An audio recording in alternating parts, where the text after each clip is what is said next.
This is DRF Race of the Day. Hi, everybody. Dan Illman, Mike Beer, the DRF Race of the Day for Saturday, March the 13th, race number 11 at Oaklawn Park. Let's throw up the field for a pretty important Kentucky Derby prep race. It is the Grade 2 $1 million Rebel Stakes going a mile and a 16th. You can download free formulator past performances for this race on the Race of the Day event page at drf.com.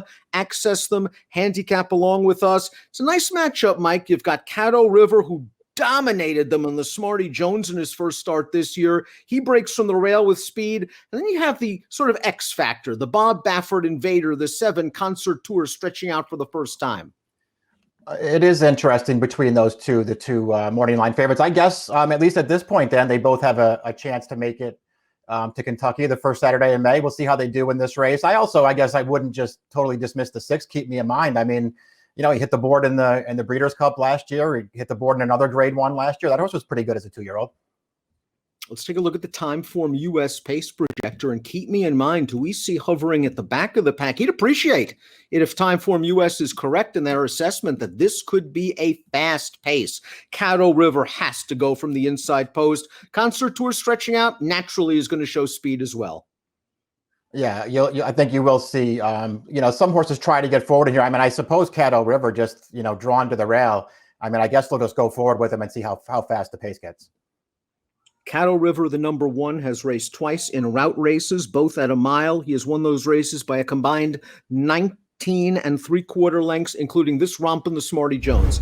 Let's watch it right now. Caddo River was able to get to the front. The race was all but over a furlong before we pick up the tape, and Caddo River cruises under the line. 92 Beyer speed figure. They're not tinkering with anything. Florent Giroux is on ascend. Yeah, we'll see how fast he has to go, I guess. The pace could certainly be faster this time. I mean, at the end of the day, Dan, he did run well in that race, and I thought it was a step forward off of what was a pretty good 2-year-old campaign as well. But that wasn't the strongest field in the world. He just had all the best of it there. I suppose you could say Cowan maybe flattered him when they brought him back in his next race.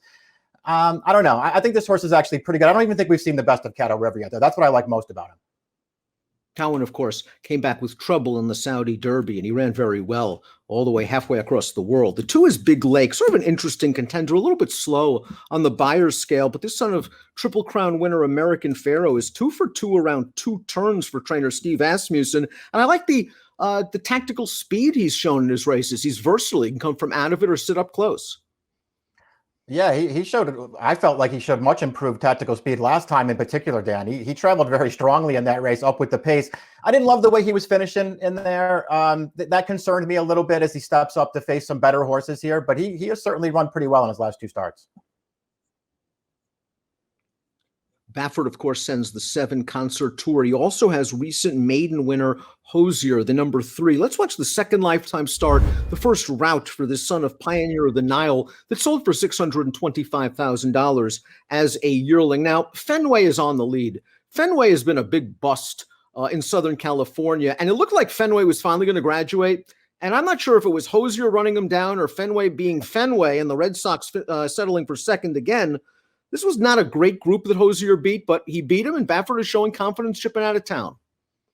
Yeah, I think we share the same concerns about him. I mean, I want to say he really improved stretching out last time because his career debut, that was not a good performance when Concert Tour just absolutely left him for dead in the stretch. He did take a step forward last time. He got a perfect trip. I'm not thrilled with the field that he beat, so it feels like he has a lot to prove here. But maybe you're right, Dan. Maybe just the fact that Baffert sends him here means something. The only Grade 1 winner in this race is up next. That's the number 4, Get Her Number, who made his dirt debut in this race, the American Pharaoh, way back on September the 26th. He got right up close to the pace. He takes over in the stretch. You see a couple of familiar names in here. Rombauer recently won the El Camino Real Derby on synthetic. Spielberg won the Los Alamitos Futurity, and he recently finished second in the Southwest at Oaklawn. So he beat some okay horses. Now, he was going to run in the Breeders' Cup Juvenile, Mike. He came down with bone bruising. Peter Miller gave him a lot of time to recover. Yeah, I mean, maybe they did right by the horse, Dan, and he still has forward to go. I'm going to sort of make him prove it here. I don't want to knock his American Pharaoh too much. He ran fine in that race. The 84 Buyer speed figure for a 2-year-old is solid. I just want to see him do it again here against a group of different horses. Was it the wet track? Was it the 2 turns? Was it both that propelled the number 5 Twilight Blue into the winner's circle at Oaklawn last month? Let's watch that race right now.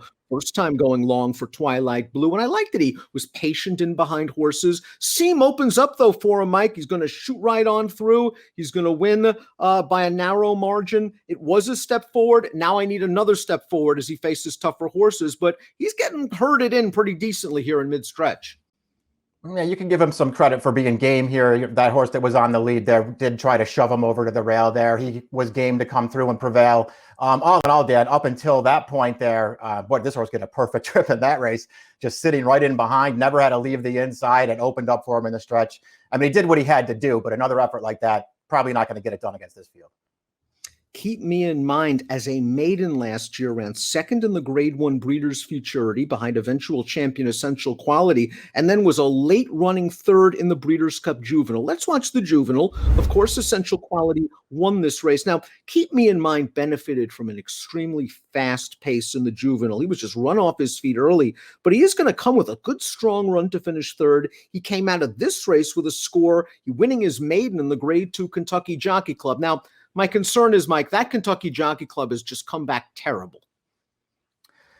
Yeah, that is a real concern. That hasn't been a good field. And this horse won that race basically having all the best of it, because it was another race that totally fell apart late. He sat last and he ran him down at the end. I still like this horse, Dan. I was a fan of his last year. I think he's pretty good.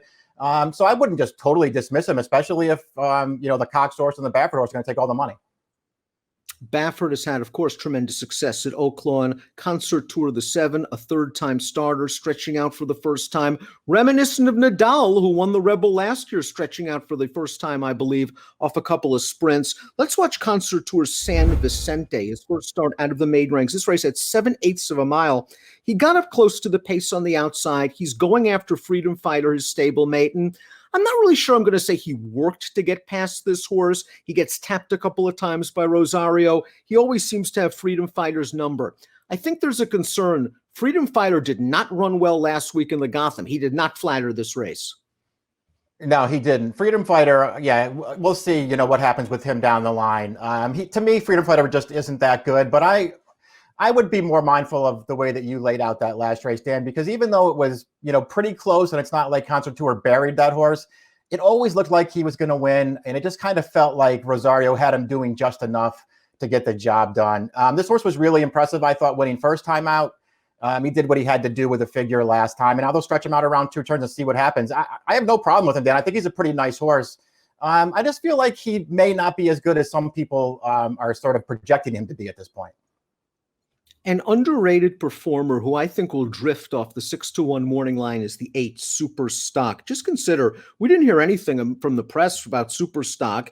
He placed in 2 graded stakes races and then was second in a stakes race to finish off his juvenile campaign. And I think the buyers that he earned as a 2-year-old were respectable. I wonder if he'll need a race off the layoff for Steve Asmussen, but this horse might have a little bit of ability. It just seems like he's caught a tough spot for his seasonal debut. That's what I thought too. We'll see. He might actually be a very good price in this race. And at that point, it's up to you to decide if you want to take a shot that he can improve in this race. Personally, Dan, I just wasn't thrilled with either his Breeders' Futurity or his Street Sense last time. He ran fine in both of those races, but he didn't do anything that sort of made me want to follow him into this campaign. Top pick time for Saturday's race of the day. We have the same exact, just different order. Mike, you're going 1-7. I'm going 7-1. I think that Concert Tour is going to appreciate this added distance. I think that he was getting by that speed horse from Baffert, Freedom Fighter, last time out. I just think the distance is going to be good for him. Caddo River, though, is the horse to catch and beat. Yeah, I mean, we have the 2 favorites, 1-2, just in different orders, Dan. I threw Keep Me in Mind third. I think he could run well here, but I just wanted sort of the newer faces. I just, of the 2 favorites, I prefer Caddo River, and maybe Concert Tour will prove me wrong here, but I wanted to prove it, Dan. I like his first 2 races, but I don't love them. 1763 for Mike, 7135 for me. It's the grade 2 $1 million Rebel, your DRF Saturday race of the day. Approximate post time is 5:16 Central, 6:16 Eastern. Good luck.